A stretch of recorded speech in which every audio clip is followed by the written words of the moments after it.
supaya Udin cepat sembuh dan bisa mengikuti KBM selanjutnya. Sebelum pembelajaran, alangkah baiknya kita berdoa. Berdoa mulai. Berdoa selesai. Nah, sebelum masuk pembelajaran ke sekarang hari ini, kita akan mengulas kembali pembelajaran sebelumnya, yaitu pembelajaran tema 2, yaitu hemat energi. Ada yang masih ingat cara menghemat energi itu bagaimana? Nah, bagus. Yang pertama, cara menghemat energi itu mematikan lampu jika tidak dipakai, mematikan televisi jika tidak ditonton, dan mematikan keran air jika sudah terpenuhi embernya. Sekarang kita masuk ke tema 3, yaitu peduli terhadap makhluk hidup. Tema 3, subtema 1, hewan dan tumbuhan di lingkungan rumahku. Sekarang tujuan pembelajaran hari ini adalah yang pertama, setelah mengamati gambar, kalian mampu membuat daftar pertanyaan untuk persiapan wawancara dengan tepat. Dengan mengamati gambar, siswa mampu membuat pertanyaan tertulis menggunakan kosakata baku dan kalimat efektif untuk persiapan wawancara dengan benar.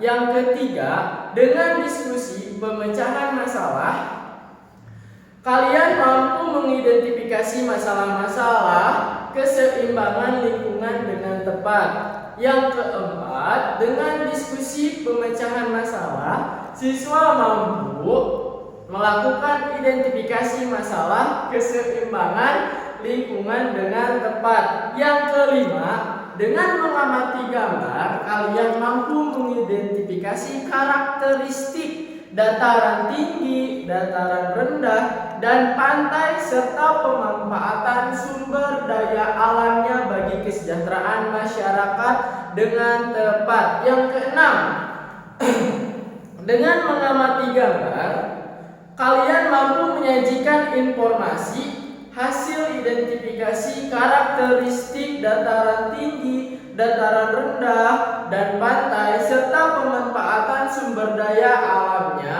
bagi kesejahteraan masyarakat dengan sistematis.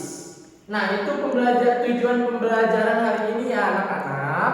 Sekarang perhatikan gambar yang ada di papan tulis. Gambar apakah ini? Siapa yang tahu gambar apa yang ada di papan tulis? Ya, betul. Ini adalah gambar padi. Siapa yang tahu ada di mana padi itu? Ya, betul. Padi itu berada di sawah. Nah, sekarang pekerjaan apa yang sering menghasilkan tanaman padi? Ya, pintar sekali. Pekerjaannya itu adalah petani. Selain menghasilkan padi, petani juga menghasilkan tanaman-tanaman lain, yaitu contohnya sayuran, umbi-umbian, buah-buahan, dan lain-lain. Siapa yang tahu daerah manakah yang menghasilkan padi yang paling banyak di Indonesia? Benar. Yang pertama itu adalah daerah Jawa Barat. Terus ada lagi daerah Jawa Timur, Jawa Tengah, Sulawesi Selatan, dan Sumatera Utara. Nah, itu adalah contoh daerah penghasil padi paling banyak di Indonesia. Nah, sekarang kita menuju ke tahapan-tahapan penanaman padi. Nah, tahapannya itu ada 3 tahap. Yang pertama itu pemilihan benih. Pemilihan benih. Yang kedua, penanaman benih.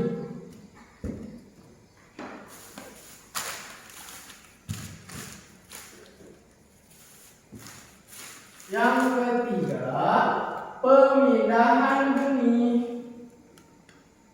Pemindahan benih ke tempat yang lebih luas atau area persawahan. Area persawahan. Tahapan pertumbuhan padi itu terjadi sekitar 110 hari hingga 130 hari. Nah, setelah 130 hari, tanaman padi ini dipanen dan ditumbuk, dipisahkan dari batangnya dengan bijinya. Nah, setelah terpisah, bijinya itu masuk ke penggilingan dan dari penggilingan itu terpisahlah cangkang atau kulit dengan isinya. Nah, isinya itu ada berbagai warna. Yang pertama itu ada yang warna putih, ada yang warna merah, ada yang warna ungu, ada yang warna hitam. Nah, yang isinya ini disebutnya itu beras. Selanjutnya bisa kalian lihat di halaman 5 terdapat ada 3 gambar. Gambar yang pertama itu apa yang ada yang tahu gambar yang pertama apa? Ya, betul. Gambar yang pertama itu adalah gambar pantai. Coba sekarang angkat tangan siapa yang pernah main ke pantai. Ternyata banyak juga. Coba Bapak mau tanya, sebutkan apa saja yang ada di pantai. Nah, yang pertama itu ada pasir, ada air laut, banyak pohon kelapa, dan lain-lain. Nah, sekarang Bapak akan mendeskripsikan tentang gambar yang pertama, yaitu gambar pantai. Gambar pantai adalah daerah yang berbatasan langsung dengan laut. Pantai yang ada yang landai dan juga ada yang terjal. Nah, kalau pantai yang landai itu biasanya digunakan untuk objek wisata. Nah, sekarang coba lihat gambar yang kedua. Gambar yang kedua itu ada yang tahu gambar apa? Gambar dataran tinggi. Benar, gambar dataran tinggi. Gambar dataran tinggi ada apa saja? Ada perkebunan, contohnya ya, dan lain-lain. Nah, sekarang Bapak akan mendeskripsikan tentang dataran tinggi. Dataran tinggi adalah permukaan bumi yang ketinggiannya 500 meter di atas permukaan laut. Nah, dataran tinggi biasanya dimanfaatkan untuk apa? Ada yang tahu?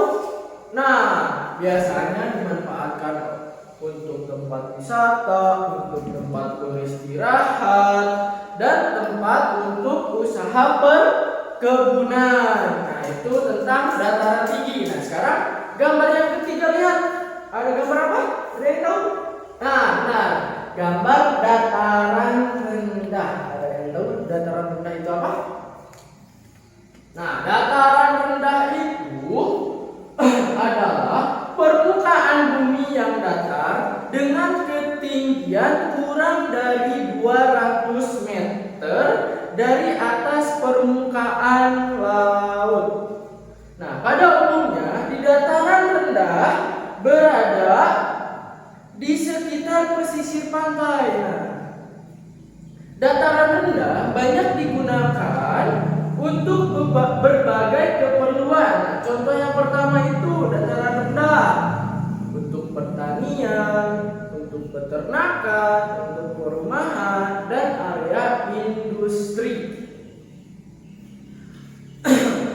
Nah, contoh yang kegiatan yang pertama, profesi apa saja yang berada di 3 gambar tersebut? Coba sebutkan. Profesi apa yang sering berada di laut?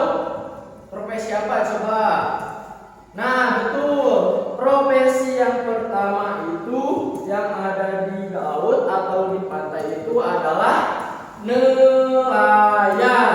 Nah, selanjutnya profesi yang ada di dataran tinggi apa aja? Coba sebutkan satu. Nah, biasanya di dataran tinggi itu pertanian dan perkebunan. Contohnya perkebunan teh, peternakan sapi, dan lain-lain. Nah, sekarang di dataran rendah, apa profesi yang suka berada di dataran rendah? Hampir sama dengan di dataran tinggi, yaitu contohnya ada petani, ada perkebunan, ada yang kerja kantoran, dan lain-lain sebagainya. Nah, sekarang setelah Bapak jelaskan tadi, apakah ada yang mau bertanya? Kalau ada yang mau bertanya, coba angkat tangan. Apa saja sumber daya alam? Nah, contoh yang pertama itu sumber daya alam di laut itu ada ikan, ada terumbu karang, ada pasir laut, ada garam, dan yang lain-lain. Nah, sekarang sudah tahu ya sumber daya alam di laut itu apa saja. Apakah ada yang masih mau bertanya? Tidak. Kalau tidak ada, sekarang Bapak bagi tugas kelompok untuk berdiskusi. Nah, kelompoknya itu dibagi 4 kelompok ya. Yang pertama, kelompok yang pertama, kelompok yang kedua, kelompok yang ketiga, dan kelompok yang keempat itu berbarisan. Tugasnya apa? Tugas berkelompok itu yang pertama tugasnya tentang tahapan-tahapan dari padi yang sangat penting untuk dijaga keberadaannya.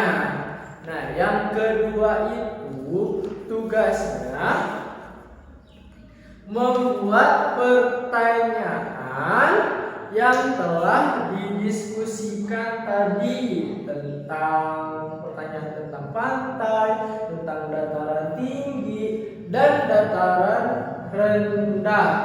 Udah ngerti sekarang? Ini tugasnya apa saja? Nah, kalau sudah mengerti, sekarang duduknya berkelompok. Nah, karena waktunya sudah habis, nah sekarang kelompok mana yang mau menjelaskan tentang hasil diskusinya tadi? Maju ke depan. Oke, hebat. Sekarang kita kasih tepuk tangan bersama-sama untuk kelompok 1 yang sudah menjelaskan hasil diskusinya. Tepuk tangan. Oke, pembelajaran hari ini sudah selesai. Sekarang Bapak akan menyimpulkan hasil pembelajaran kita hari ini. Yang pertama itu adalah padi tumbuh di dataran rendah dan waktunya kurang lebih dari 110 hari atau sampai 130 hari.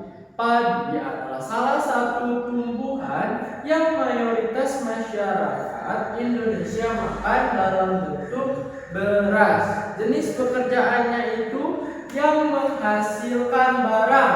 Salah satunya itu adalah petani. Nah, itu hasil pembelajaran kita hari ini. Selanjutnya, kalian pelajari halaman 7, pembelajaran 2 tentang apa saja hak dan kewajiban kita. Nah, tugasnya itu pekerjaan di rumah. Dilihat halaman 6, diisi dan dikumpulkan besok. Sekarang rapihkan bukunya. Udah rapi? Selanjutnya Bapak pimpin doa. Sebelum berakhirnya pembelajaran hari ini, alangkah baiknya kita berdoa.